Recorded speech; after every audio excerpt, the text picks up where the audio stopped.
What do we have here? We got the Skyrover X1. This is essentially just a DJI Mini 4 Pro knockoff. Literally, it's just a Mini 4 Pro knockoff. Look at the way the boxing, the way it looks in the picture, the gimbal, the camera. So let's just go ahead and open this thing, man. So right off the bat, look at this, man. This is crazy. I want y'all to see how similar their packaging is. Like, look at this carry case. I'm gonna show you guys other carry cases from DJI, just for you to see like how similar. They're going for basically every single thing DJI, just without actually being DJI. But what I do like though is the colorway. Y'all know me, man. If anybody who follows me for a while knows me, this is what I like. I like black and yellow to stay with the color scheme, with the branding. I actually think this is pretty fire. Like, just the way it looks from like a color standpoint. I think yellow is a great color for vibrance, sticking out and all that. You know, the logo pops, man, when you got this bright type color against a dark background, like black background. So I like this black and yellow contrast, really nice. Let's go ahead and pop off this gimbal cover. It just feels and looks really cheap. So I'm gonna go ahead and open this. Let me move this bag out the way. We'll get to the controller in a second. Here's what we got. This is just the Mini 4 Pro. It's literally the Mini 4 Pro. I wish I had a Mini 4 Pro so y'all could see how similar. I'm gonna pull it up. Got these little two sensors on the top. Got the gimbal design the same exact way. Probably even the same size. I'm pretty sure it came with the under 250 gram sticker that these smaller drones come with these days. So that's very interesting that they're going that with that approach. Did I miss anyone else's comments? No. But yeah, look at that, man. Look at that. And then the noise is freaky, bro. Listen to this noise. Got the battery fully charged. Oh, no.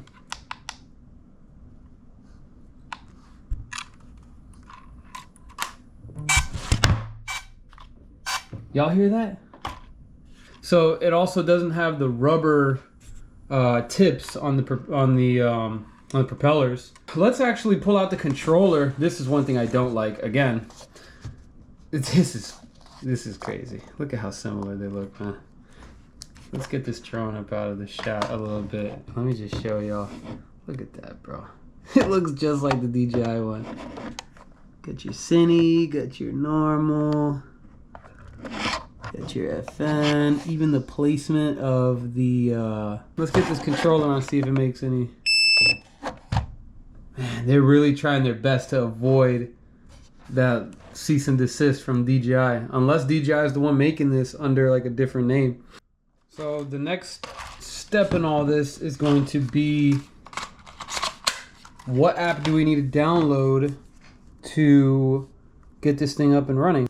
Skyrover Android, Skyrover iOS. We got the iPhone, so let's go ahead and put the Skyrover. All right, so we'll wait for that to download. And yeah, man, I enjoy flying drones, but one thing that is just invaluable is having that screen on the controller. So that's already, you know, a downside, is having to plug in your phone. You know, very annoying. You either put in airplane mode or miss potentially important calls, or just get bugged out by, you know, talking to people you don't really want to talk to them while you're flying, might interrupt the video. You know, people who fly drones often will understand that these are just, you know, if you could avoid them, it's best to do so. All right, so let's go ahead and open the Skyrover app. All right, well, here we are. We're logged in. This is what it comes with. It does not come with anything else, only USB-C to USB-C. So what we're gonna have to do to fly with the iPhone is use USB-C to lightning cable, which is what I still have for my iPhone. Plug it in on the right-hand side. As such, go ahead and get the phone plugged in. We'll go ahead and get this creepy sounding controller on. Again, The similarities are uncanny. Got the whole desert get up. You see that, dude? Look at that. Can't even tell the difference from one to the other. Turn on the drone.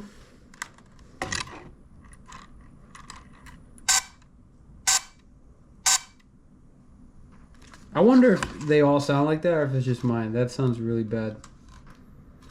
Got all the sensors on the bottom. This little black cover on it. Let's go ahead and get this thing turned on.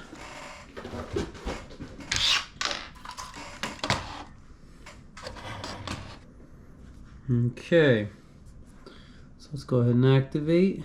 Alright, successfully activated. Now let's start flying. Please go outdoors for training. Okay, so it'll give you this little warning as soon as you open it. About 5 to 10 minutes, ensure flight safety.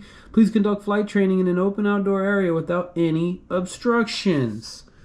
Perform a safety check before you fly. Open area, fair weather, and away from crowds. Oops. Face built-in antennas toward aircraft. Face rear of aircraft towards yourself. Look at the similarities. I'm gonna just do it side by side for each one. Look at that. So, as you can see, you got the SD card in the corner. No SD, SD, all over in the corner. You got auto. Everything is basically the same. Look at that.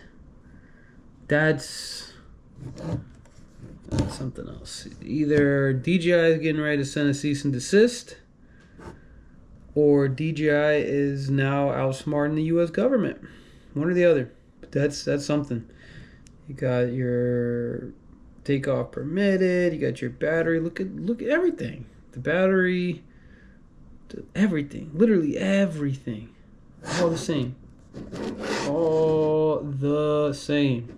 Got everything even in the same order. Safety, bypass brake, off. Wow. That is something else, ain't it? Control. And go straight to Imperial now that we're here. Camera. Raw capabilities up to 48 megapixel, kind of like the Mini 4 Pro. This is just like a repurposed Mini 4 Pro. That's all it is. Hey man, all that's really left to do is go ahead and fly this thing. All right, so we're out in the field and we're gonna test this thing out. Again, striking similarities to DJI. Everything from the controller to the app, to the drone itself, to the packaging.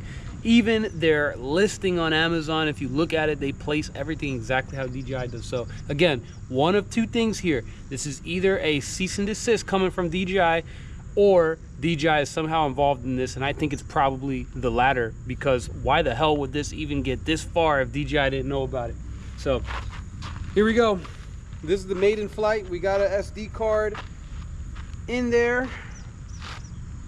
I'm gonna screen record on my end so y'all can see what I'm seeing. All right, let's test this thing out.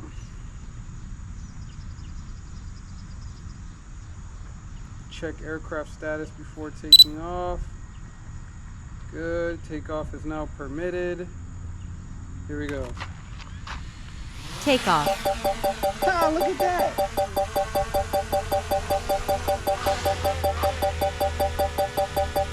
So we're putting it in sport mode now.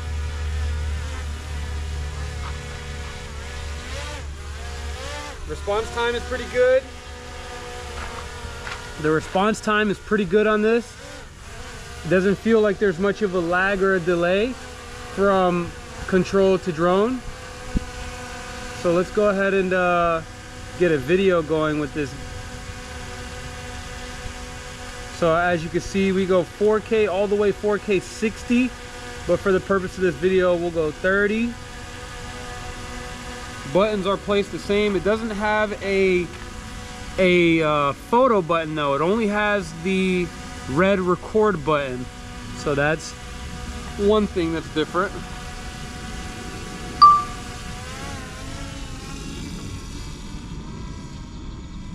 mean, shit, flies nice. So we're gonna go ahead and test out top speed here. How does the camera look? It looks pretty good. 4K 30, it's clear. Does the social media flip thing. So let's test out top speed. We're on sport mode. Looks like this thing maxes out at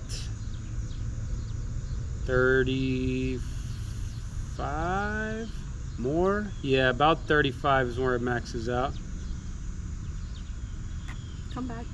Let's hit the brakes. Ooh, this thing is flying nice. The battery life, not too bad. I'll take a video one here too, just to kind of review on the computer after. It flies really well. Is this literally just a cheaper Mini 4 Pro? It might just be. Mind you, I paid half the price of what a Mini 4 Pro is going for right now. Let's see if we can max out at height. Will it cap us at 400? Not yet. There we go. Max this out at 400. Very nice. The sensors are working properly. Now let's go ahead and test out some safety aspects of the drone. Let's turn on normal mode. And let's see what happens if we fly up right into this rooftop right here. Will it stop me? Let's see. Still nothing. Okay, so it looks like, wow, it gets closer than what a DJI would. I think at that point a DJI probably would have stopped. It's not letting me go any more forward. Ooh, but it probably would. If I hit the analog stick hard enough, it'd probably hit there. So okay, so the sensor's a little bit faulty. Let's go ahead and check the, so we had it on brake instead of bypass, so it should have just stopped. We got the display radar map, we got our return to home. Let's set that to, yeah, we can set that to 250. Let's set 250. Now let's see how well this return to home works. I'm gonna hold return to home. So it doesn't have the that green arrow, the little green VR arrow that the latest DJI software has. But it is performing RTH right now. Let's see if it lands on the landing pad. So we got it landing right now. Here it comes. I might have to cancel this. Hold this, hold this. Let's see, are we good? Are we good? It stopped. I'm not touching it. I am not touching it.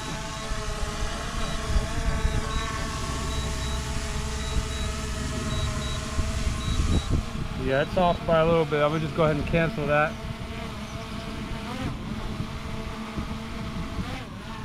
So we canceled RTH, but you want to get a good look at the drone. This is what it looks like in flight. Got vertical mode with the camera. Full range of motion, up and down, horizontally and vertically. I do like that. I think that's a good feature. Again, just Mini 4 Pro though. If you wanted to go the full length, you'll spend twice the money. This might actually be worth the money, man. I'm not sure yet. Look at that. I mean, it's a Mini 4 Pro, but it's yellow. And this is how close it gets in normal mode, like sport mode. All right, so there we go. Let's see how close it'll get to us. It doesn't want to go any further. My final thoughts on this drone. I actually kind of like it. It feels very cheap as far as the parts. It feels even lighter than what a Mini 4 Pro. I think a Mini 4 Pro most likely would be heavier than this. I don't know, just off that first glance, that first feel, I wasn't a fan. But once I put it up in the air, I was even thinking about this. I was like, what if this thing is such a close duplicate to the Mini 4 Pro? It might actually be good, because the Mini 4 Pro is the best mini drone on the market. I don't know how I feel about this. I'm not sure I'd recommend it to people, but I actually kind of like it. I think maybe a couple more flights, I'll be able to get a better idea, maybe fly this in different environments, different wind conditions, wind speeds, different weather. So that's when I'll really be able to get a good idea. But this is actually not bad. If y'all have one of these, let us know what you think of this drone. Let us know what your experiences are. If y'all have any videos of y'all flying this, or there are other reviews. I know I know Russell from 51 Drones just dropped a review video on this exact same drone. So I'm curious to see what other people are saying about this. I haven't watched anything intentionally because I wanted to make this video first. I'm going to start uploading more of these drone review videos, and hopefully I can start getting my hands on more of these non-DJI drones. I don't know if I said this in the beginning of the video, but I say it now. This is not a paid advertisement. I was not given this drone for free. I bought this drone with my own money because I was curious to see, is this thing a good alternative in the event that DJI gets banned in the United States? We'll know that Skyrover maybe is an option. My final thoughts on the Skyrover X1. It's a fun little drone.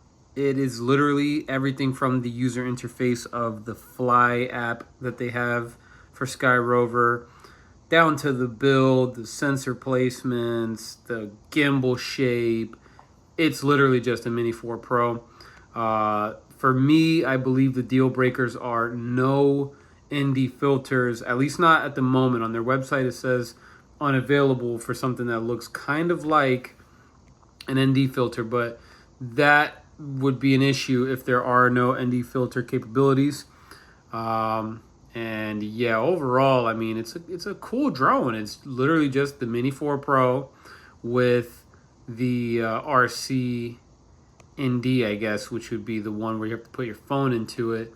Would I recommend this purchase for somebody who's looking to get a mini drone and you're not really caring about having the absolute best mini drone on the market, which would be the Mini 5? Can't get that in the United States right now anyways upon launch, but the Mini 4 Pro would be better for work purposes just because you can get the ND filters. But if you're just a hobbyist or someone who doesn't care as much about that type of stuff, I would say it's a good bang for the buck, and it's not under that DJI umbrella, at least officially, or that we know of. So I don't know. This is a very interesting drone. It's literally just a Mini 4 Pro. But if you're a professional, probably wouldn't recommend getting this. So y'all let me know what you think. Again, if y'all like the video, hit the thumbs up, subscribe to the YouTube channel, Drone by Dro YouTube channel, and fly safe, my friends.